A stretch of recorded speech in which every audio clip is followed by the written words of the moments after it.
Bible గ్రంథంలో శోధన అనేటువంటి ఒక టాపిక్ గురించి కొద్ది నిమిషాలు మీతో మాట్లాడటానికి నేను ప్రేరణ కలిగి ఉన్నాను. ప్రతి క్రైస్తవునికి సాధారణంగా వచ్చే ఏంటి అంటే శోధన. అందరూ కూడా ప్రార్థనకి వెళ్ళాక ఇంకెక్కువ వస్తున్నాయండి, లేదంటే బాప్తిసం పొందిన తర్వాత మాకు ఇంకా ఎక్కువ వస్తున్నాయండి అనేవాళ్ళు కూడా లేకపోతే. అయితే బైబిల్ ఏం చెప్తుంది అని అంటే ఈ శోధనలో మనకేనా అంటే కాదు, మనకు మాత్రమే కాదు. యేసు ప్రభు ఈ లోకంలోనికి వచ్చినప్పుడు శరీర రీతిగా ఆయన ఉన్నప్పుడు ఆయన కూడా శోధనలు వచ్చాయి అని మనం గ్రహించాలి. శోధనలో ఉంటే మనం యేసుక్రీస్తు మార్గంలో నడుస్తున్నట్టు, శోధనలు లేకపోతే మనం దేవుని మార్గంలో నడవనట్టే. వెరీ క్లియర్, అంతే. ఇంకా అసలు ఏంటి ఈ శోధనలు ఎందుకు వస్తున్నాయి అని అంటే ఈ శోధనలన్నీ సైతానుల్లో మనం విలీనం అవడానికి, సైతానుల్లో కలిసిపోవడానికి వాడు మనకి వేసేటువంటి ఒక దారి. అంటే వాడు ఈ శోధన టైంలో లాక్కోవడానికి ట్రై చేస్తాడు. అదే టైంలో ఇవే శోధనలు మనల్ని దేవునికి దగ్గరగా కూడా చేస్తాయి. రెండు దారులు ఉన్నాయి, ఇప్పుడు రెండు ఆప్షన్లు ఉన్నాయి. ఒకటి శోధనలో పడి పోతాం, లేదా శోధనలో గెలుస్తాం. ఈ రెండు మన ఎదుటికి వస్తాయి ఈ శోధనలు. అయితే ఈ లోకంలో ఈ శోధనలు రావడానికి గల కారణాలు ఏంటి? ఎందుకంటే మనం మనుషులం, ఆశాజీవులం, సంఘజీవులం, కోరికలు ఉంటాయి కాబట్టి వాటిని బట్టి మనకు శోధనలు వస్తాయి.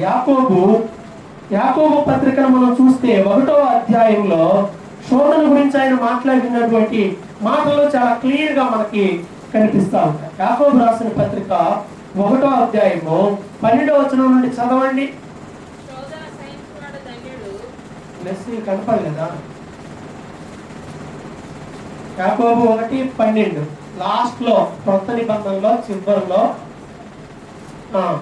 యాకోబు 1:12 శోధన సహించువాడు ధన్యుడు, శోధనకు నిలిచిన వాడై ప్రభు తను ప్రేమించు వారికి వాగ్దానము చేసిన జీవ కిరీటము పొందును. ఇంకా కింది భాగం, దేవుడు కీడు విషయమై శోధింపబడనేరుడు, ఆయన ఎవరిని ఆ లైన్ అండర్లైన్ చేసుకోండి బైబిల్లో. ఏంటంట? ఆయన ఎవరిని శోధించడు. చాలా మంది తెలియక దేవుడే నన్ను శోధిస్తున్నాడండి అంట. దేవుడు ఎవరిని శోధించడు, ఎవరిని దేవుడు శోధించడు. శోధించే డ్యూటీ ఎవరిది? శోధకుడు అని ఒకడు ఉన్నాడు. అపవాదికి మరొక పేరేంటి? శోధకుడు, టెంప్టేటర్. నిన్ను టెంప్ట్ చేసేది దేవుడు కాదు, అర్థమవుతుందా? సాతానుడు మనల్ని శోధిస్తాడు. బైబిల్ చెప్తుంది ఆయన మనల్ని, దేవుడు ఎవరిని శోధింపడు, దేవుడు మనలను శోధింపడు. ఓకే, ఇంకా ఎవరైనా శోధింపబడుతున్నప్పుడు నేను దేవుని చేత శోధింపబడుతున్నానని అనకూడదు. అమ్మా దేవుని శోధిస్తున్నానని నువ్వు అనకూడదు. ఇంకా ప్రతివాడును, ఇది రీజన్ ఆఫ్ టెంప్టేషన్. శోధన కారణం ఏంటో ఇది. ప్రతి వాడును తన స్వకీయమైన దురాశల చేత ఈడవబడి మరులు కొల్పబడిన వాడై శోధింపబడు. శోధనకు రీజన్ ఇదండి. ఏంటంట? ప్రతి వాడును తన స్వకీయమైన దురాశలు చొప్పున. నీకు కొన్ని ఆశలు ఉంటాయి, ఈ ఆశలే నీకు శోధనని పుట్టిస్తాయి. మంచి ఆశలైతే పర్లా, దురాశలు శోధనని పుట్టిస్తాయి. ఎదుటి వాళ్ళలాగా నేను కూడా ఉండాలి, వాళ్ళలాగా నేను కట్టాలి ఇల్లు, వాళ్ళలాగా నేను కూడా అవే తినాలి, వాళ్ళగా నేను కూడా వాళ్ళలాగా ఉండాలి. ఇది నీకు ప్రాబ్లం. నువ్వు నీలాగుంటే ఉంటుందా ప్రాబ్లం?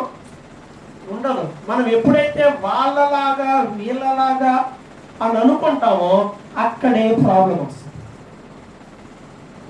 మంచి విషయాల్లో అనుకోరు, మళ్ళీ మిగతా విషయాలు అనుకుంటారు. కష్ట విషయాలు అనుకోరు, నేను అతనిలాగా కష్టపడాలి అనుకోరు, కానీ వాళ్ళలాగా నేను కూడా సక్సెస్ అవ్వాలని మాత్రం కోరుకుంటాను. అవునా కదా? అవునా కదా? ప్రతి వ్యక్తిలో కొన్ని స్వకీయమైన దురాశలు ఉన్నాయి. దురాశలు, చెడ్డ ఆశలు. మంచి ఆశలు అయితే పర్లా, స్వకీయమైన దురాశల వలన ఏమవుతాడట, ఏడవబడతాడు. ఈ ఆశలు ఏం చేస్తాయంటే పట్టుకొని ఈడ్చుకొని పోతా ఉంటాయి. నీ ఆశ నిన్ను ఈడ్చుకొని పోతుంది. ఎక్కడ దాకంటే పోవాలనుకుంటే ఎక్కడ దాకైనా పోతావా లేదా? ఎలాగైనా పోవాలి. కళ్ళు కప్పి మాయ చేసి సినిమాకి వెళ్ళాలి అంటే అది పెద్ద విషయమా? ఎలాగైనా సరే నేను ఈ పాపం చేయాలి అని అనుకుంటే ఏదో విధంగా మనం ఏం చేస్తామంటే ట్రై చేస్తాం దాన్ని రీచ్ అవ్వడానికి. అది చిన్న పాపమైనా పెద్ద పాపమైనా బ్రెయిన్లో నువ్వు అనుకుంటావు అంతే. అనుకోకుండా సడన్ గా జరగదు. అనుకోకుండా సడన్ గా జరిగితే అయ్యా అది పొరపాటు అవుతుంది, సరి చేసుకుంటాయో, తప్పు చేశానయ్యా ప్రభు ఇంకోసారి నేను ఇలా చేయను అని అనుకొని బుద్ధి తెచ్చుకొని ఇది రెండోసారి చేయి. ఇది అలా కాదు. ఈ దురాశ ఏం చేస్తుందట, ఈడ్చుకొని పోతుంది నిన్ను ఆ గమ్యానికి, ఇలా చేయడానికి నిన్ను ప్రేరేపిస్తుంది. ఏడవబడిన వాడై అంతటితో ఆగలా, మరులు కొల్పబడిన వాడే. మరులు కొల్పబట్టం అంటే మరలా మరలా మరలా నిన్ను ఏం చేస్తుందంటే అది చేయడానికి నిన్ను మరలా మరలా ప్రేరేపించడం. మరులు కొల్పడం అంటే నిన్ను ప్రేరేపించడం. ఇంకా చెయ్యి, తొందరగా చెయ్యి, తొందరగాను, తొందరగా వెళ్దాం పద, తొందరగా అలా చేద్దాం, తొందరగా ఇలా చేద్దాం అని. ఇదేంటి అంటే దురాశ. ఒక చెడ్డ ఆశ, ఒక చెడ్డ కోరిక, ఒక చెడ్డ ఆలోచన ఎక్కడదా తీసుకెళ్ళింది? చిన్నగా అలా స్టార్ట్ అయ్యి ఈడ్చుకెళ్ళి మరులు కొల్పి చేసిందాక నేను వదిలిపెట్టాను. ఆ కింది భాగంలో ఇంకేముంది? దురాశ గర్భము ధరించి పాపమును కనగా పాపము పరిపక్వమై మరణమును కనగా. చూసారా ఈ దురాశ ఎక్కడదా తీసుకెళ్ళింది? దురాశ ప్రెగ్నెంట్ అయిందంట. దురాశ గర్భము ధరించి పాపాన్ని కన్నదంటే ఈ దురాశలో నుండి ఏమొస్తుందంటే పాపం వస్తుంది. పాపము నుండి మరణం. ఇప్పుడు ఇది ఎవరి వల్ల వచ్చింది? ప్రభు వల్ల వచ్చిందా? దేవుడు ఏర్పాటు చేశాడా? ఇది మనిషికి దేవుడు ఏర్పాటు చేశాడా? కాదు. దురాశల వల్ల వచ్చేటువంటి ఈ శోధనని మనం జయించాలి. ఒక్కొక్క వ్యక్తికి ఒక్కో రకమైన శోధన.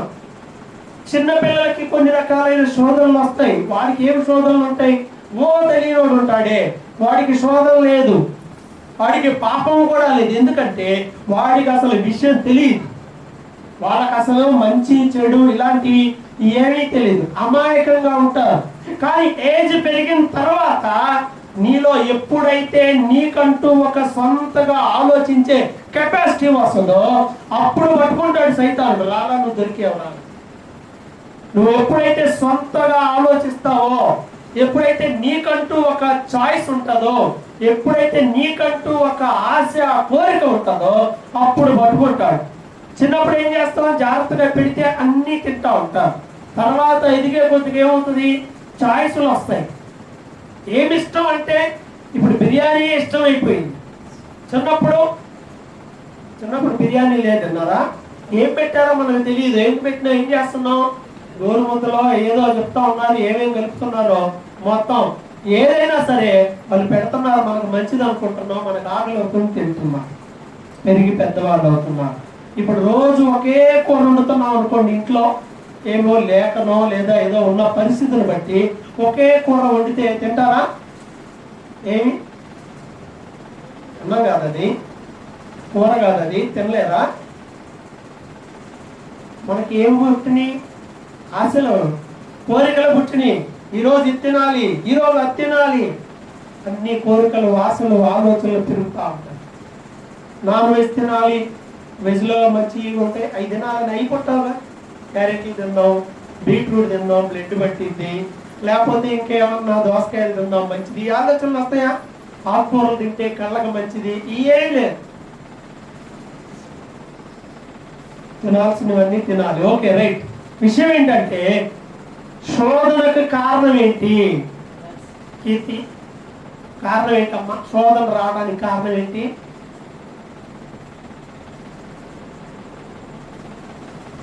ఏంటి? ఆశ.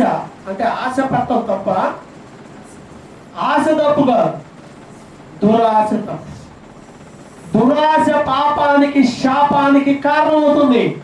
దురాశ, మంచి ఆశ ఏం లేదు. దురాశ దుఃఖానికి చేయటని ప్రోవెబ్ లాగా ఈ దురాశ శోధనకి మూలం. అందుకే దురాశలు నీకు లేకపోతే నువ్వు అసలు శోధనలోకి రా. ఈ ఆశలు లేకుండా ఉంటాయి ఆ మనిషి కంటే ఉండవు. అవునా కదా? నాకు అసలు ఎప్పుడు దురాశ రాలేదంటే అన్నాడు ఎవరు కదా?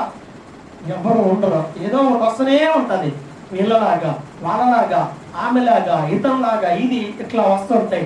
అందుకే ఈ లోకంలో ఉన్న శోధనలన్నింటినీ కేటగిరీగా చేస్తే ఈ లోకంలో అసలు ఏమున్నాయి, లోకం మొత్తం ఏమున్నాయో అపోస్తలుడైనటువంటి యోహాను తన పత్రికలో, యోహాను రాసిన మొదటి పత్రిక 2వ అధ్యాయము 15వ వచనంలో మాట్లాడుతూ ఉన్నాడు. ఏమంటున్నాడు?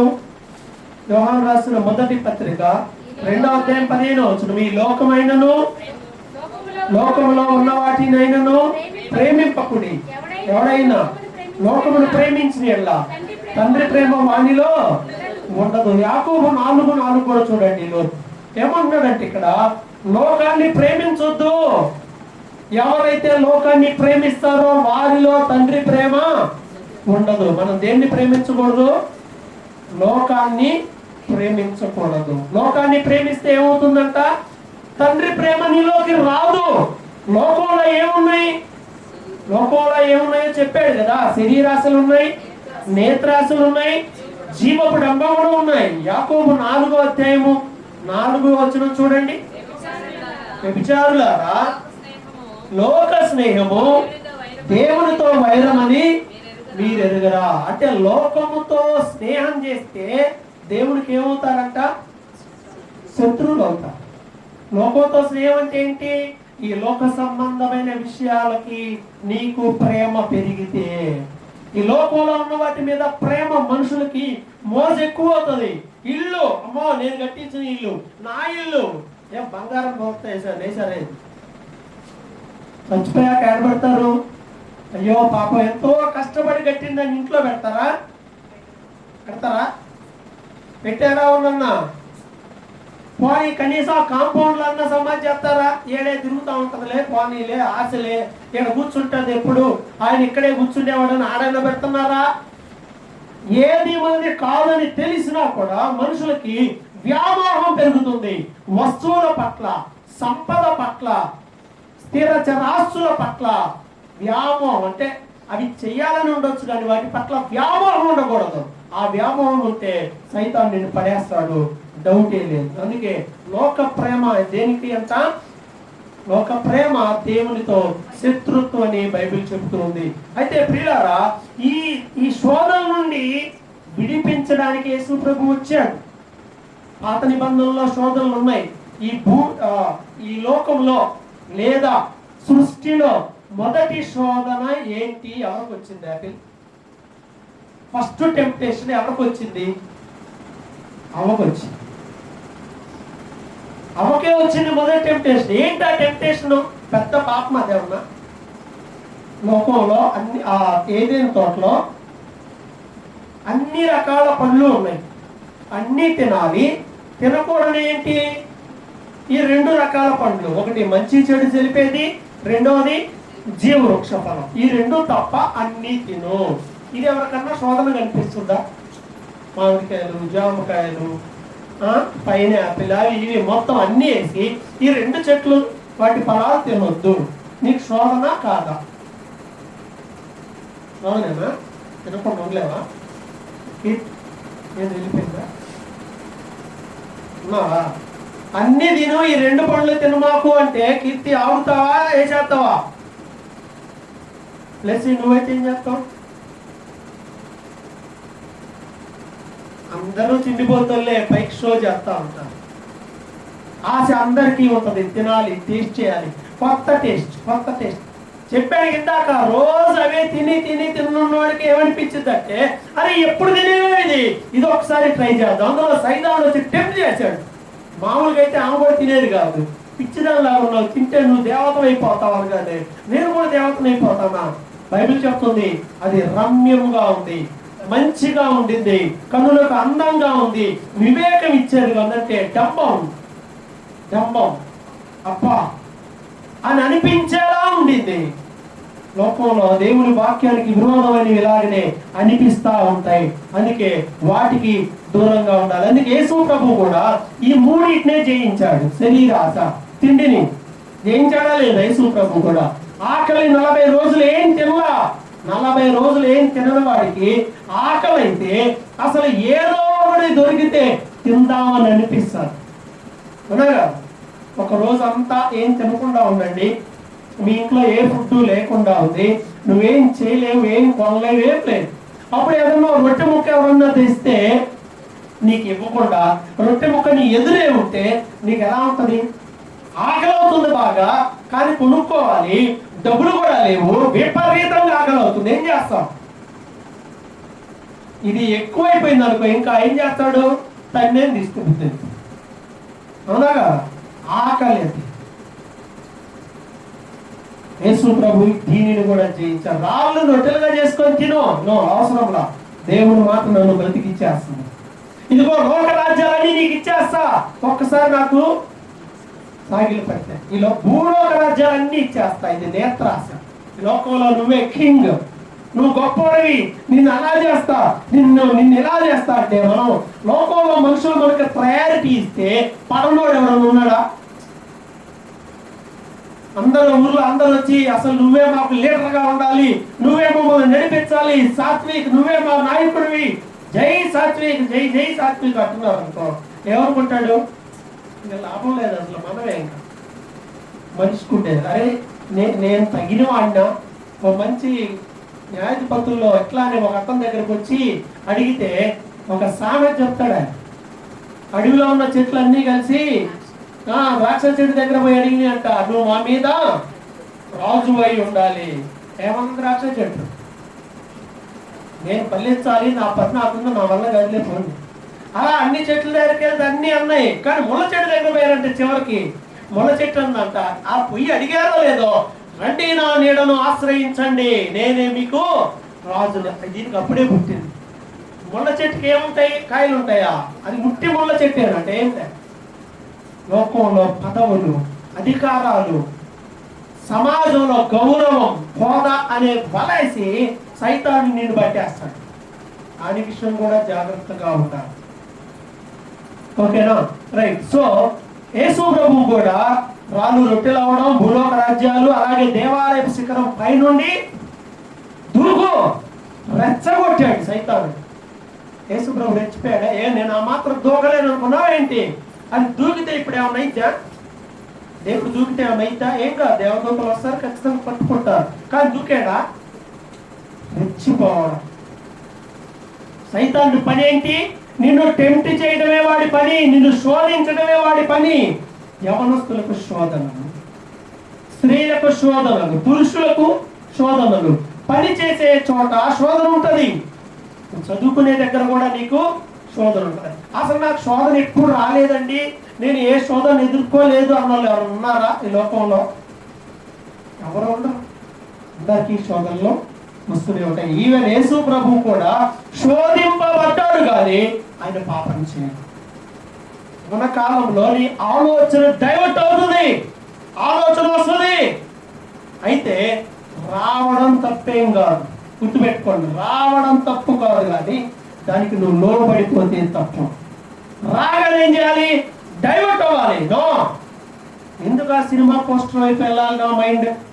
నేనెందుకు ఇటువైపు చూడాలి, నేనెందుకు అటువైపు చూడాలి? ఇది రైట్ కాదు అని రైట్ వేలోకి వెళ్ళాలి. నువ్వు అసలు రాకపోతే నీకు ప్రాబ్లమే. నువ్వు రాకపోతే నువ్వేదో తేడా అని అర్థమైందా? కొంతమంది వస్తేనే తప్పు అనుకుంటారు, వస్తే తప్పు కాదు. అర్థమవుతుందా? ఇంట్లో అమ్మా నాన్న ఏ శోధన లేకుండా వచ్చారా అని అడగండి. ఎవరైనా మనిషి అనేవాడికి అన్ని రకాల శోధనలు వస్తాయి, చెడు ఆలోచనలు వస్తాయి, చెడు తలంపులు వస్తాయి, చెడు చెయ్యాలని వస్తుంది, రకరకాలైన క్రూయల్టీ వస్తాయి మనుషులకి. ఇంకా అయితే వాటన్నిటినీ కూడా ఏం చేయాలి? జయించుకుంటూ పోతాం. అందరికి వస్తుంది ఒక్కోసారి. మొన్నోసారి నేననో పండన్నో ఆయన జగనన్న వస్తూ ఉంటారు కదా, అప్పుడప్పుడు వెళ్తా ఉంటుంటే ఏదో భయంకరమైన క్రూయల్ థాట్ వచ్చింది. మేము ఇద్దరు అలా వెళ్తున్నాం ఏదో మొత్తానికి, ఇలా అయితే ఏమైద్ది అని అన్నా. ఇంత క్రూయల్ థాటా అన్నాడు. అది తప్ప ఆయన సైకాలజీ చదివాడు, ఇంకా రాకపోతేనే తప్పు, వస్తే తప్పే లేదు. కానీ వచ్చిన దాంట్లో ఉండడం కూడా తప్పే. మంచి గ్లాసులు అన్నీ బాగా నీట్గా పెట్టి పోతా ఉంటాయి, అప్పుడు థాట్ వచ్చింది మనకి, అన్ని రోడ్డు మీద పోతా ఉంటుంటే ఏం థాట్ వచ్చింది హ్యాపీ నీకు? గ్లాసులు అన్నీ ఒక ఆటోలో పెట్టి భలే ఉన్నాయి మట్టి రోడ్లో అలా పోతా ఉంది, ఏం థాట్ వచ్చింది? పడేద్దాం అనిపించిద్దా, పడితే బాగుండు అనిపించిద్దా? పడితే బాగుండు అనిపించిద్దా? అవి పడకపోతే ఏదన్నా ఓ రాయి తీసుకొని వేస్తే ఏమవుద్ది? ఇవన్నీ థాట్స్ వస్తాయి రా, ఓ రాయి తీసుకొని వేస్తే ఏమవుద్ది? ఇవన్నీ ఏజ్ని బట్టి. పెద్దవాళ్ళకి వస్తుందా? పెద్దవాళ్ళకి అది రాదు. అరే పడిపోతే ఏమవుతాయో అని వస్తుంది. పిల్లలకి ఎందుకు ఈ థాట్ వస్తుంది? అలా టైం, టెంప్టేషన్ టైం, సైతాన్ని అలా చేస్తా ఉంటాడు.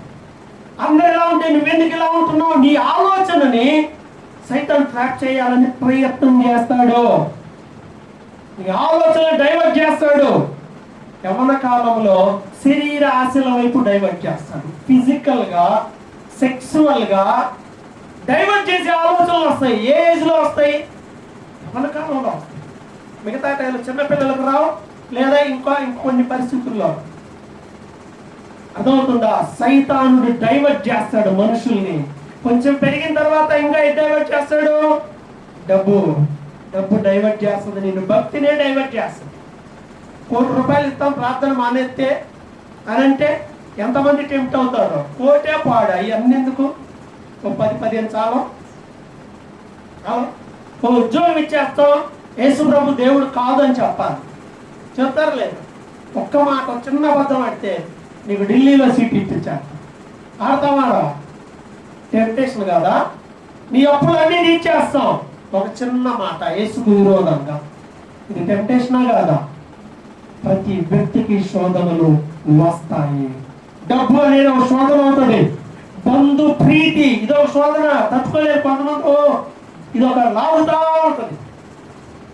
పౌలు గారు కూడా అదే అంటాడు కదా, క్రీస్తు నుండి వేరే నేను శాపగ్రస్తుని అవ్వాలనుకుంటున్నా, నా బంధువుల కోసం, నా శరీర రీతిగా ఉన్నా మా వాళ్ళ కోసం. పిచ్చి, కుల పిచ్చి. కొంతమందికి అది పోదు, ప్రార్థనలో ఉన్నా కానీ ఆ పిచ్చి పోదు. పిచ్చి వదిలిస్తాడు దేవుడు, భలే వదిలిస్తాడు. నేను బాగా అనుకూలంగా చూస్తా ఉన్నానుగా. ఇంకో మాట సందర్భంగా వచ్చింది కాబట్టి చెప్తా ఉన్నా. నేను చాలా మందిని చూసేవాడిని, ఇంటర్ కాస్ట్ మ్యారేజ్లు కానీ ఇంకొకటి ఎక్కడ నేను అలా జరిగితే ఒంటికాల మీద లేపుస్తూ ఉండేవాళ్ళని చూశాను కొంతమంది. దేవుడు ఎంత గొప్పవాడు, ఆశీర్వదించి వాళ్ళ కుటుంబంలోనే అన్ని ఇంటర్ కాస్ట్ మ్యారేజ్లు చేశాడు. అర్థమైందా? అతిగా చించుకోమాకండి. కులము, లేకపోతే గోత్రము, ఇంటి పేర్లు, ఒంటి పేర్లు, లేకపోతే ఇవన్నీ వద్దు అవసరంగా. ఎవరికి వాళ్ళకు ఉంటాయి, ఉంటే అట్లా ఆనే ఉన్నాయి. కానీ మరీ పేర్చమాకండి, బాంబుల్లాగా, వయసు వాళ్ళలాగా. అవి పేరితే చాలా ప్రమాదం. క్రైస్తవుడికి ఉండవు, రెచ్చగొడతాడు నిన్ను. ఇప్పుడు క్రైస్తవులకి ఎస్సీ హోదా దాని మీద జరుగుతుందా? అక్కడ కూడా మరలా కులాలని తీసుకొచ్చారు. మరలా మీ బొంద ఈ ABCD లేదా 1 2 3 4 మొత్తం ఈ 59 దేని కింద వస్తున్నారు? ఎస్సీఏగా పిలువబడేది. నిన్నేమని పిలిచి అయ్యగారు అగ్రవర్ణం నుండి వచ్చాడండి, ఈయన మాలపల్లి నుండి వచ్చాడు, ఈయన మాదిరిపల్లి నుండి వచ్చాడని ఈయన కుర్చీ వేసి ఆయన కింద కూర్చోబెడుతున్నారా? అయినా సిగ్గు బుద్ధి రాట్లా. ఇల్లే ఆడి ప్రార్థన వేరు, మంద వేరు, ఇంక బాగుపడేది లేదు. సైతానుడు రెచ్చగొడతా ఉంటాడు. ఇక్కడ కూడా ఒక రేంజ్కి వచ్చాక వచ్చేది డబ్బు ఆశ. అరే యేసు ప్రభుతో పాటు ఉన్న ఇస్కరియోతు యూదా ఎందుకని యేసుని అమ్మేశాడు? కారణం ఏంటి? టెంప్టేషన్. ఆయనకి ఏం టెంప్టేషన్? 10 ఎంత ఇచ్చాడు? ఎంత? 17 30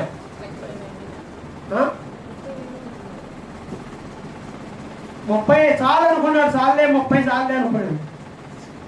దేవుడికి 30 ఇచ్చేసాడు. నేను ఎప్పుడు చెప్తానుగా, దేవుడికే 30 వేస్తే మరి నాకు నీకెంత వేస్తాడు? పైసా కూడా పనికిరాదే, ఈడే అనవసరం అనుకుంటాడు. టెంప్టేషన్, శోధన. ఒకసారి ఇప్పుడు ఆలోచించండి. వాళ్ళు శోధనలన్నీ వదిలేదు, నీ శోధన ఏంటో ఒకసారి ఆలోచించండి. ఎక్కడ సైతానుడు నిన్ను పడేస్తున్నాడు? ఎక్కడ పడిపోతున్నావు? దేనిని ఆశించి దేవుడికి దూరం అయిపోతున్నావు? దేని పట్ల దేవునికి దూరం. ఒక ఏజ్ వచ్చిన వాళ్ళందరికీ మాత్రం ఒకటే కొట్టుడు, అదేంటంటే 1 తిమోతి 6:10 ధనాపేక్ష సమస్తమైన కీడులకు మూలం. సంపాదించి సంపాదించి సంపాదించి సంపాదించి కూడబెట్టి కూడబెట్టి కూడబెట్టి చివరికి అది కూడా తినకుండా చచ్చిపోవాలి. అతి అతి చాలా అతి. ఇది ఒక ఏజ్ వచ్చిన తర్వాత చెప్పాను కదా. యవనస్తులకేమో శరీర ఇచ్ఛలు, కొంచెం పెరిగి పెద్ద అయితేనేమో సమాజంలో పేరు ప్రఖ్యాతలకు శోధన, డబ్బు కోసము శోధన, తర్వాత మనుషులు రెచ్చగొట్టినప్పుడు రెచ్చిపోయి ఏదో ఒకటి చేయటం, ఇది ఒక శోధన. ఈ శోధనలన్నిటినీ మనం ఏం చేయాలంటే జయించాలి. గుర్తించు, నీ శోధనని నువ్వు గుర్తించాలి, పాయింట్అవుట్ చేయాలి. ఎక్కడ నువ్వు పడిపోతున్నావు, ఏ విషయంలో? శరీర, నేత్రాశ, జీవపురము. దేంట్లో పడతావు? సైతానుడికి బాగా తెలుసు. వాడు ఏం చేస్తాడంటే వలేసేటప్పుడు, ఉరులేసేటప్పుడు వేటగాడు ఏం చేస్తాడంటే ఒకటి వేయడు. వాడు ఏం చేస్తాడు తెలుసా? ఒకటి ఇక్కడ వేస్తాడు, ఆ పక్కన ఇంకోటి వేస్తాడు, ఆ పక్కన ఇంకోటి వేస్తాడు. పడితే ఇది లేదా అది, లేదంటే అది, మూడిట్లు ఏదో దాంట్లో ఇరుక్కుంటాడు. చేపల వల్ల సింపుల్గా ఎట్టుంటే చేప పడిద్దా, ఎక్కువ పడతాయా? అదే వల్ల చూడండి ఎన్ని లింకులు ఉంటారు కదా, అన్నిట్లు లాగితే ఎక్కడో చోట దొరకదా? కాళ్ళని చిక్కించుకోవడానికి ఉరులు ఇవి, అది వల, ఇది ఉరి. ఈ ఉరులు ఎలా ఉంటాయి? ఇవి కూడా అంటే చాలా ఉంటాయి. ఎక్కడో ఒక చోట చిక్కిపోద్ది అంతే. ఈ వేటగాని ఉరిలో నుండి నిన్ను తప్పించగలవాడు యేసుక్రీస్తు మాత్రం. నీ శోధనను గుర్తించు. ఇది లేకపోతే జీవితం లేదన్నట్టు ఉంటావు. దేవుని కన్నా నీకు అదే ఎక్కువైద్ది. ఏది ఇస్తే నువ్వు సాటిస్ఫై అవుతావో అదే నీ శోధన. దేవుడు తప్ప, దేవుడు తప్ప. నాకు దేవుడు చాలు అన్నోళ్ళు ఉన్నారా? ఉంటే స్తోత్రం, మంచిది. నీకు ఏ దిగులు చింతలేదు, హ్యాపీ. నాకేం వద్దు ప్రభు, నువ్వు ఉంటే చాలు అని అనుకో, ఏ గొడవ అవుతుంది. అలా కాకుండా ఇంకా మిగతా ఎన్నెన్నో ఆశలు వేరు, కోరికలు వేరు, దురాశలు వేరు. దురాశలు వదిలేద్దాం. ప్రభువా నీ చిత్తం అయితే నేను బాగా చదువుకోవాలి, నీ చిత్తం అయితే ఇదిగో నేను ఎలా చేయాలి, నీకు ఇష్టమైతే నాకు ఇది ఇవ్వు ప్రభువా, నీకు ఇష్టమైతే ఇలా చేయి ప్రభువా అని ఇలా మనం అనుకుంటే ఇష్యూ ఏమీ ఉండదు. అందుకే సైతానుడి పని ఏంటంటే మనల్ని శోధనలో పడేయటమే, శోధనలో తీసుకురావటమే. శోధన పాపం కాదు, కానీ శోధనకు లోబడటమే పాపము. యేసు ప్రభువు కూడా శోధింపబడ్డాడు, అవునా కదా? హ్యాపీ. శోధనలు వచ్చినాయా లేదు? యేసు ప్రభు వచ్చినాయి, పాపం కాదు. దాంట్లో పడిపోతే పాపం. పడ్డాడా? పడ్డాడా? పడలా, జయించాడు, రెచ్చగొట్టాడు, దూకు. మనకు ఒక ఏజ్ లో ఉంటది, నలుగురు రెచ్చగొడితే మనం ఎక్కడికైనా పోతాం, ఏముండవు.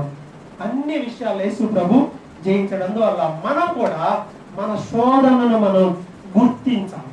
అరే ఈ పాయింట్ లో నేను పడిపోతున్నా, ఈ పాయింట్ నన్ను దేవునికి దూరం చేస్తుంది, ఈ పాయింట్ కరెక్ట్ కాదు అని శోధనను గుర్తించాలి ప్రతి విశ్వాసి. చెప్పగలరా? బుక్కనే గబగబా అడిగితే, ఎదుటాల గురించి ఏదన్నా అడిగితే చెప్పమంటే ఇన్ని చదువుతారు కదా పాయింట్లు. నీ గురించి అడిగితే నీ పాయింట్ ఏంటి, నీ శోధన పాయింట్ ఏంటి అంటే నువ్వు చెప్పగలవా? నువ్వు గుర్తించు. ఫస్ట్ నీ శోధన ఏంటో నువ్వు గుర్తించు. ఎక్కడ నువ్వు పడుతున్నావో గుర్తించు, ఎక్కడ దేవుని దుఃఖ పెడుతున్నావో గుర్తించాలి. రెండవది, దేవుని సహాయం తీసుకోవాలి, హెల్ప్ తీసుకోవాలి. ఎవరి సహాయం? దేవుని సహాయం. ఈ చెడు ఆలోచనల ప్రభావ రాకుండా నాకు సహాయం. రోజు ప్రార్థన చేయి, దేవుడు సహాయం చేస్తాడు. ఈ క్రూయల్ థాట్స్ వస్తున్నాయి, విడిపించబడాలి, నాకు సహాయం చేయి. ఈ ధనాపేక్ష నన్ను విడిచిపెట్టడం లేదు, నాకు సహాయం చేయి. ఈ లోకంలో ఉన్న వస్తువుల మీద వ్యామోహము, లోకంలో ఉన్న మిగతా వాటి మీద వ్యామోహం పోవడంలా నాకు సహాయం చేయి. దేవుణ్ణి అడిగితే దేవుడు మనందరికీ సహాయం చేస్తాడు. బైబిల్ చెప్తుంది, there is a way to escape from the temptation. శోధనని తప్పించుకోవడానికి దారి. తాళ బుర్ర ఉందా? తాళ బుర్ర కనిపెట్టేటప్పుడు వాడు ఏం కనిపెడతాడు? తాళ చెవి కూడా కనిపెడతాడు, అవునా కదా? ఆ చెవి మోడల్ అది కనిపెట్టాకే అది ఈ మోడల్ ఉంటుంది వాళ్ళ దగ్గర. అలాగే సైతానుడు శోధనను గుర్తు పెడితే ప్రభు ఏం చేశాడు? జయాన్ని రెడీ చేసుకున్నాడు. వాడి దగ్గర ఉంటే పడిపోతావు, ప్రభు దగ్గరకు వస్తే జయం వస్తుంది. నీ వల్ల కాదు జయించడం, నా వల్ల కాదు. మనం అనుకుంటాం మనం చూసుకున్నావులే, నువ్వు చూసుకునేది ఎవరి వల్లగా చూసుకోవడం, సైతాను నుండి తప్పించబడాలంటే దేవుని సహాయాన్ని మనం కోరుకోవాలి. కాబట్టి బైబిల్ చెప్తుంది, అందుకే శోధన తప్పించుకునే మార్గాన్ని కూడా ఇస్తా ఉంటారు. ఇందాక యాకోబు పత్రికలో చదివాం కదా, అక్కడ కూడా ఉంటుంది. అలాగే 1 కొరింథీ 10:13 కూడా ఉంటుంది. సాధారణముగా మనుషులు కలుగు శోధన తప్ప మరి ఏది మీకు సంభవింపలేదు. దేవుడు నమ్మదగిన వాడు, మీరు సహింపగలిగిన కంటే ఎక్కువగా ఆయన మిమ్మల్ని శోధింపనీయడు. అంతేకాదు సహింపగలుగుటకు ఆయన శోధన కూడా తప్పించుకున్న మార్గమును కలుగా చేయను. 1 కొరింథీ 10:13 ఉంది, యాకోబు 4:7 ఇందాక మనం చూసావే. ఈ 2 శోధనకు సంబంధించిన రిఫరెన్స్. దేవుడు నీకు మార్గాన్ని ఏర్పాటు చేశాడు. నువ్వు అనుకుంటావు, అబ్బో నాకు ఇంక దారి లేదని. నో, దేర్ ఇస్ ఎ వే. దేవుడు దారిని ఏర్పాటు చేశాడు. అయితే ఎవరికి సాయం చేస్తాడు దేవుడు? ఎవరికి చేస్తాడు? శోధింపబడి అందరికి దేవుడే సాయం చేస్తాడా? అందరికి చేస్తాడా? చెప్పు, చేస్తాడా? చేయడా? చేయడు. ఎవరైతే ఆయన సహాయం కోరుకుంటారో వాళ్ళంటారు. బ్యూటీషియన్ షాప్ ఏమంటారు? Beauty parlour. బ్యూటీ పార్లర్లో ఊర్లో ఉన్న అందరినీ మేకప్ సెట్టింగ్ చేస్తారా? అందరికీ మేకప్, ఊర్లో అందరికి వెళ్తే పాయింట్. నేను అందుకే ఆ పాయింట్ అమ్మాయి అంటారు. అందరూ చేస్తారా? పెట్టారు మేకప్ షాప్ పెట్టి మొత్తం ఇంటింటికి వచ్చి అందరు తీసుకుపోయి చేస్తారా? చెయ్యరు. నువ్వు వెళ్తే చేస్తా. హెయిర్ కటింగ్ నువ్వు వెళ్ళావా? అరే యాపిల్ కొన్నదా, బాగా పెరిగిందే, పాపం కట్ చేయాలి యాపిల్ కానీ వస్తారా? రాడు. నువ్వు అక్కడికి వెళ్ళాలి. శోధనలో కూడా నీకు సహాయం రావాలి అంటే నువ్వు ఎక్కడికి వెళ్ళాలి? నువ్వు దేవుని దగ్గరికి వెళ్ళాలి. అందుకే బైబిల్ చెప్తుంది, అడిగితే ఇవ్వబడుతుంది. నువ్వు అడగకుండా నాకు కావాలంటే రాదు. కాబట్టి శోధనలో ఇది ఎలాంటి శోధన అయినా సరే, ఈ శోధన జయించాలంటే ఏం చేయాలి? మనం ఎవరి దగ్గరికి వెళ్ళాలి? శోధనలో మనకు జయం ఇవ్వగలిగిన యేసయ్య దగ్గరికే వెళ్ళాలి. అప్పుడు ఆయన ఏం చేస్తాడు? నీ ప్రాబ్లం ఏంటో చూస్తాడు. అంతే కదా. షాప్కి వెళ్ళి లోపల కూర్చుంటావు, ఎలాగానే కీర్తి ఏంటమ్మా ఏం చేయమంటావు? ఈ హెయిర్ అంతా బాగా కర్లింగ్ గా ఉంది కానీ స్మూత్ గా అలా పట్టుకుంటే జారిపోయేలా చెయ్యి అని అన్నావు అనుకో, పట్టుకుంటే జారిపోయేలానే చేస్తా. పట్టుకుంటే జారిపోతుందండి, నాది రింగులు తిరగాలి, అలా ఎగురుతుండాలి అని అంటే అలానే చేస్తాను. వాళ్ళ దగ్గర టాలెంట్ ఉంది. యేసు ప్రభు దగ్గర ఏముందంటే, నీ శోధన ఏదైనా నీకు సహాయం చేయగల శక్తి యేసయ్యకు ఉంది. వెళ్తున్నావా? శోధన అంటున్నాం కానీ యేసయ్య దగ్గరికి వెళ్ళి హెల్ప్ తీసుకుంటున్నావా? తీసుకుంటేనే నువ్వు నిలబడతావు, తీసుకోకపోతే నువ్వు పడిపోతావు. పడిపోతే వాడు ఏం చేస్తాడు? ఈడ్చుకొని పోతాడు, తీసుకెళ్ళి ఇంకా మరులు గొలుపుతాడు, చివరికి నిన్ను నాశనం చేస్తాడు. వాడి టార్గెట్ నాశనం చేయటమే వాడి టార్గెట్. అందుకే యేసయ్య సహాయము మనము తీసుకోవాలి. ఆయన శక్తి గలవాడు, శోధనను జయించాడు. రెండవది, శోధనలో మనకి జయించడానికి ఆయన సహాయము చేయుటకు శక్తి కలిగినటువంటి వాడు. చివరగా ముగిస్తున్నాను. ఈ శోధనలు జయించాలంటే ఇంకొక చిన్న టిప్ ప్రభు చెప్పింది ఏంటి? కొలస్సీ పత్రిక 3వ అధ్యాయం 1వ వచనం. కొత్త నిబంధనలో కొరింథీ, గలతీ, ఎఫెసీ పక్కనే ఉంటుంది కీర్తి. మర్చిపోయావు గ్రంథాల పేర్లన్నీ. ఫిలిప్పీ 3వ అధ్యాయము 12వ కొలస్సీ ఆ పక్కన. మాస్టర్ తీయాలి. ఏంది భోజనాలకు వచ్చావా? ఏంది తీసావా? కొలస్సీ 3వ అధ్యాయము 1-2 వచనాలు చదవండి. మీరు క్రీస్తుతో కూడా లేపబడిన వారైతే పైనున్న వాటినే వెదకుడి, అక్కడ క్రీస్తు దేవుని కుడి పార్శ్వమున కూర్చొని ఉన్నాడు. పైనున్న వాటి మీదనే గాని భూ సంబంధమైన వాటి మీద మనసు. ఇది నీకు ఒక ఆప్షన్. ఏంటంట? మనసు ఎక్కడ పెట్టాలంట? పైన ఉన్న వాటి మీద పెట్టాలి. పైన పైన పైన అంటే ఎక్కడ? పైన అంటే పైన పై ఫ్లోర్ కాదు. పైన అంటే పై ఫ్లోర్ కాదు. పైన అంటే అక్కడ ఆకాశం పైన. ఆకాశం పైనకి ఎవరికన్నా కోరికలు ఉన్నాయా? ఆకాశంలోకి ఎక్కాలనే కోరిక ఉంటుంది. విమానం ఎక్కుదాం, హెలికాప్టర్ ఎక్కుదాం అనే కోరికలు ఎవరికే ఉండవచ్చు. ఆ పైకి కూడా వెళ్ళాలనే కోరిక ఎవరికైనా కలుగుతుందా? కలిగింది ఎప్పుడన్నా? ఇంకా పైకి వెళ్దాం, ఇంకా పైకి వెళ్దాం అని నాకు అనిపించేది. వెళ్తా ఉంటే ఆ మేఘాలు వాటిని దాటి, మేఘమండలం దాటి పైకి వెళ్తుంది విమానం. చాలా ఎత్తులోకి వెళ్తాను. ఆ పైకి వెళ్తే ఇంకా పైకి వెళ్తే బాగుండు కదా. పక్కన ఒక బాంబే ఆమె ఎవరో ఒక కూర్చుంది. ఊరకన్నా ఇంకా పైకి వెళ్తే ఏమైందండి అని. మీరు ఊరుకోండి, వచ్చిన దగ్గర నుండి అన్ని ఏ విచిత్రమైన అన్ని చెప్తా ఉన్నారు. అలా మాట్లాడకూడదు కనీసం. నేను ఏమన్నాను? ఊరక పైన దేవుడు ఉంటాడు కదా, పైకి వెళ్తే దేవుడు అంటే పైకి వెళ్ళాలని కోరుకోకూడదు. విమానం ఒక లేయర్లోనే వెళ్తుంది. ఆ లేయర్ దాటి అది పైకి వెళ్దాం, కిందకి వెళ్దాం, ఆ లేయర్లోనే వెళ్తాం. ఏమంట అనిపిస్తుంది అంటే, మీరేమనుకోకుండా ప్రార్థన అదేదో చేసుకోండి, మాట్లాడమాకండి అంతే. వెళ్ళిన దాకా పాజిటివ్ మైండ్తో ఉండండి అని. భయం దిగిన దాకా అందరికి భయం. మధ్య మధ్యలో అనౌన్స్మెంట్ వస్తుంది, కొంచెం సీట్ బెల్ట్ పెట్టుకోకపోతే ఒప్పుకోరు, పెట్టుకోవాలి, కొంచెం గట్టిగా పట్టుకోండి అంటారు. ఏమైందంటే కొంచెం గాలి వస్తుంది, ఇట్లా ఊగుతుంది, ఇట్లా ఊగుతూ ఉంటారు.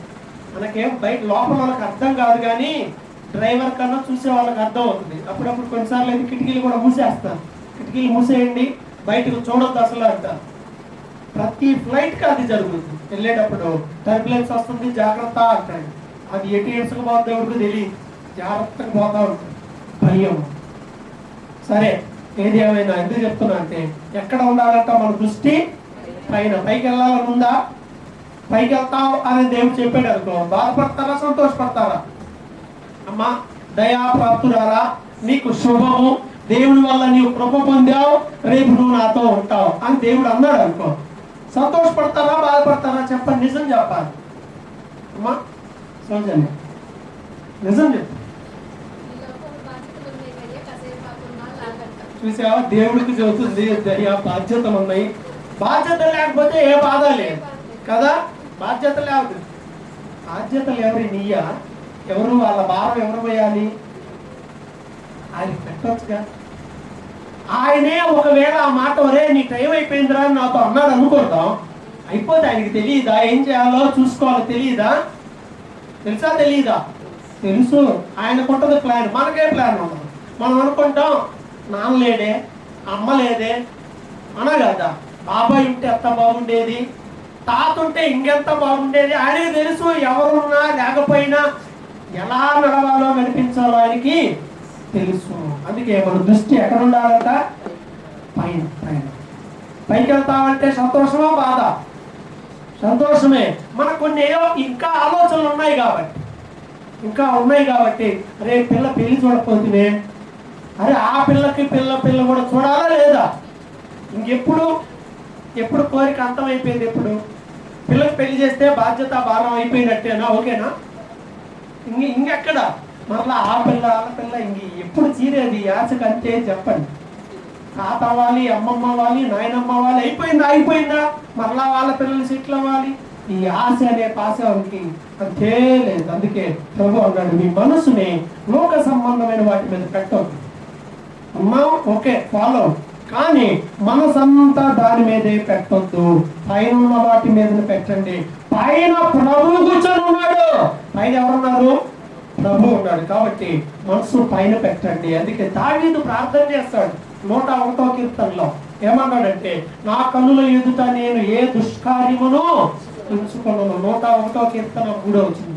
ప్రార్థన చేయాలి, ప్రభువా నా కళ్ళను ఈ శోధన నుండి తప్పించు, ఈ చెవుల్ని శోధన నుండి తప్పించు, ఈ ఆలోచన, శరీరము, ఇవన్నిటిని లోకంలో ఉండి ఇవే చెడు నాలోకి రాకుండా చేయమని ప్రభుకి ఏం చేయాలంట? ప్రార్థన చేయాలంటే సాతాను కుట్రలు మనం ఎరిగిన వారమై ఉండాలి. సాతాను పన్నాగాలు, సాతాను తంత్రాలు మనం తెలుసుకుని ప్రభు సన్నిధిలోకి వెళ్ళి ప్రార్థన చేయాలి. ఎందుకంటే సైతానుడి పని ఏంటి? నీ మీద నేరం మోపటమే. ఇదిగో యెహోషువ చూడు, మలిన వస్త్రాలు ధరించిన వాడై ఉన్నాడు అని ప్రధాన యాజకుడైన యెహోషువ మీద నేరం మోపాడు. ప్రకటనలో మనకు తెలుస్తుంది కదా, అందరి మీద నేరం మోపే అపవాది. వాడి పని ఏంటో తెలుసా? ఆకెత్తంతో తెలుసా? ఈ అన్నాలు అంటాడో తెలుసా? ఆడికి అక్కల అన్నలే ఉండరు, అందరు తమ్ముళ్ళు చెల్లెలే. ఆడు అందరికన్నా సీనియర్. ఈ అమ్మాయి ఎలాంటిదో తెలుసా? ఇతను ఎలాంటిదో తెలుసా? భూమి మీద ఇతను ఏం చేశాడో తెలుసా? మనం అనుకుంటున్నాం ఎవడు చూస్తున్నాడులే, ఎవరు గమనిస్తున్నారులే, మొత్తం రికార్డ్ అవుతున్నాయి. కెమెరాలు రికార్డ్ అయిన తర్వాత అబద్ధం ఆడితే ఎలా ఉంటుంది? ఇక్కడ కెమెరా ఒకటి పెట్టి అక్కడ ఏదన్నా పెట్టావు, నువ్వే దొంగతనం చేసావు, అయిపోయింది. మొత్తం ఇక్కడ రికార్డెడ్ వీడియో అయిపోయిన తర్వాత మరలా పిలిస్తే నేను తీయలేదు అనగలే, ఆ వీడియో అక్కడ పెద్ద స్క్రీన్ లో ప్లే అవుతాం. అప్పుడు ఎలా ఉంటుంది కదా? మొత్తం రికార్డ్ అవుతా ఉంది. నువ్వేం మాట్లాడుతున్నావు, నువ్వు ఎలా ప్రవర్తిస్తున్నావు, మొత్తం రికార్డ్ అవుతుంది. అందుకే సాతాను కుట్రలకు గమనించి మోసగాడు, శోధకుడు, హింసకుడు, గర్జించేవాడు, చీకటి మోసం చేసేవాడు వీడి ప్లాన్లు తెలుసుకొని జాగ్రత్తగా ఉంటే ప్రభు జయమిస్తాడు. దేని మీద? లోకం మీద జయమిస్తాడు, శరీరాశలపై జయమిస్తాడు, నేత్రాశలపై కూడా జయమిస్తాడు. ఎందుకంటే శోధన అంటే యేసయ్య కూడా తెలుసా తెలీదా? ఆయనకి తెలిసినట్టు ఎవరికన్నా తెలుసా? ఆయన సిలువలో భరించిన ఆ బలమైనటువంటి ఓర్పు. రోడ్డు మీద పోయేవాడు కూడా తిడతా ఉన్నాడు. ఏమన్నా మాట్లాడా? మనకు పక్కన ఎవరన్నా సైడ్ వచ్చి సుభాషిని ఇట్లాంతగా అని అన్నారు అనుకో, ఆ మాట ఎవరి ద్వారా అయినా మనకు తెలిసింది అనుకో, అప్పుడు సుభాషిని ఏమవుతుంది? ఇన్ జనరల్ ఏమవుతుంది? పని బాట ఏం లేదా నీకు? మామూలుగా అనిపించేది, నీకేం పని బాటలేదా? నాదేదో నేను నీకెందుకు నోరు మూసుకొని నీ పని నువ్వు చూసుకోవచ్చుగా అంటావు. ఏది? చిన్న మాట అంటే. దారిని పోయేవాడు ఎవడైనా యాపిల్ ఏందయ్యా నువ్వు, నీ స్టైల్ ఏందో పెట్టా అన్నారు అనుకో, ఏమంటావు? వాడు ఎవడో తెలియదు, వచ్చి ఏంద్రా స్టైల్ పడుతున్నావు ఈ మధ్య అని అంటాడు క్లాసులో. అప్పుడు ఏం చెప్తావు? నోరు మూసుకొని కూర్చో, లేకపోతే పంచాయిస్తావా లేదా? ఇస్తావా? మాట వచ్చిందా లేదా? మనం ఇంత దగ్గర ఉండేట్టుంటే అసలు దారిని పోయేవాడు ఎవడో మాట్లాడినా ప్రభు రెస్పాండ్ అయ్యాడా? ఏమన్నా ఎందుకు రావట్లా మనసు? కొంతమంది తిడతా ఉంటారు, తిడతా ఉంటే ఫీల్ అవుతా ఉంటారు. ఎవరు తిడుతున్నా, పొద్దున్న నుండి చూస్తున్నా, అట్లు దగ్గర తిడుతున్నావు, పక్కుతుగా తిడుతున్నావు, ఊడుస్తున్నావు, అసలు ఏం చేసినా తిడుతున్నావు అంటే నీకెందుకు? నీ పేరు ఎత్తి తిట్టానా? సౌజన్య నువ్వు అని నిన్న అన్నానా? నీకెందుకు రోషం వస్తుంది? నువ్వు ఇవన్నీ చేస్తేనే నీకు రోషం వచ్చింది. మనకెలా అనిపించింది? మనకు అర్థం అవుద్ది. పక్కన ఆఫీసులో మనల్ని తిడుతున్నా అర్థం అవుతుంది, చదువుకునే దగ్గర చేసిన అర్థం అవుతుంది, పనిచేసే దగ్గర అర్థం అవుతుంది, ఎక్కడైనా మనకు అర్థం అవుతుంది. ఇవన్నీ వస్తాయి, శోధనలు వస్తాయి. టెక్నిక్ లేదా కీ ఏంటి? తాళం ఏంటి? పైకి చూడటం. శోధనలు ఏం చేయాలి? నిన్ను ఎవరైనా శోధించినప్పుడు ఏం చేయాలి? పైకి చూడు. ప్రభువా తెలియదులే, క్షమించుకోవాలి. సైతాను పని ఏంటి? నీలో హీట్ పెంచుతాడు. పైకి చూస్తే కూల్ అయిపోతాం, లేదనుకో ఏ బీపీ వచ్చిపోతాం. చేసేది ఏం లేదు. అందుకే సింపుల్ వే, ఇగ్నోర్. వదిలే. నీ ఎదురొచ్చి నిన్ను పేరు పెట్టి ఏలెత్తి చూపించి నీ వైపు చెప్పినా సరే, నువ్వు ఎప్పుడైతే క్వైట్ గా ఉండగలుగుతావో అప్పుడు నువ్వు జయిస్తావు.